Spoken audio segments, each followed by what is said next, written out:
Welcome to the Intellectual Conversations with a Gigantic Intellect.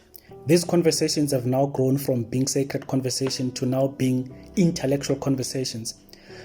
This morning's opinion piece is titled, My Thoughts on Racism in South Africa. It was written on the 25th of October 2024 and it reads as follows. This morning I want to venture my thoughts into the concept of racism in South Africa. Our beloved nation stems from a bitter and excruciating context of racial prejudice and ostracism. The aim of this reflective dissection is not to lament or indict anyone about this. However, the goal is to give a solution-driven commentary remark on matters of race in South Africa. As a political fanatic, I had observed with great contempt the psychological impact of colonialism and apartheid, particularly in South Africa. Colonialism with its propaganda machinery has created the inferiority complex in the minds of Africans to the extent that we Africans see no value in ourselves. This reality has further been exploited and perpetuated by what Thomas Sowell refers to as race hustlers. Race hustlers are politicians who had made a career out of blaming the poverty of African people to colonialism and apartheid while doing nothing to solve it. I'm not in any way suggesting that colonialism and apartheid didn't have an impact on the structure of our economy. However, my point is, lamenting about this does nothing to ameliorate the situation. Marcus Garvey once echoed, until the race has emancipated itself through self-improvement and achievements, no one would ever respect us.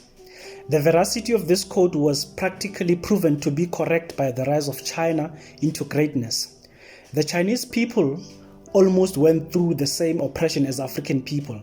However, they were able to get themselves out of the shackles of oppression through military power and economic prosperity.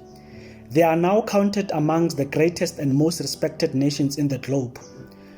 The politics of victimhood has never gotten anyone out of poverty. I often ask myself, why do we care and bemoan so much about white people being racist towards us?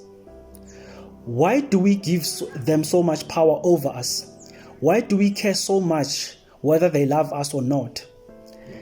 Are they the only people that hates us? Is their hatred on us too special than that of our family members or neighbors? Why do we react differently to the discrimination of white people towards us? I have on several occasions heard black politicians bemoaning about the arrogance of Helen Zille and accusing her of hating black people. Whether Zille despises us or not, for me it is neither here nor there. Why should we be loved by white people? What is it that is so special about them that we crave to be loved by them? What is it that we lose when they practice hatred upon us? Are you loved by all people in your community? Why should we force people to love us? Discrimination is naturally particularly against unfamiliar people. Moreover, arrogance is also normal, especially if you believe yourself to be intelligent than the other person. White people are normal human beings just like any other human being. They harbor hatred for certain things and they also love certain things just like we do. That's what all human beings do. I believe we should begin minding our own business. This victimhood mannerism is truly sickening and disgusting. In fact, it is for children, not elders like us. I don't really care whether they call us Kafirs or Negroes. Why should I be offended by that? I did an etymology of the word Kafir, and I ascertained that the vocab owes its origin from Arabic linguistics, and it means non-believer or not believing in God. Africans are the most religious people on earth. Why should they be offended by a white person calling them Kafirs? Moreover, the word Negro comes from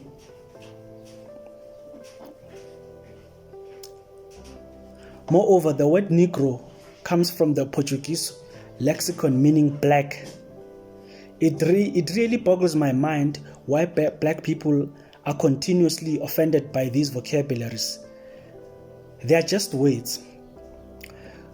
We are giving these people too much power over us.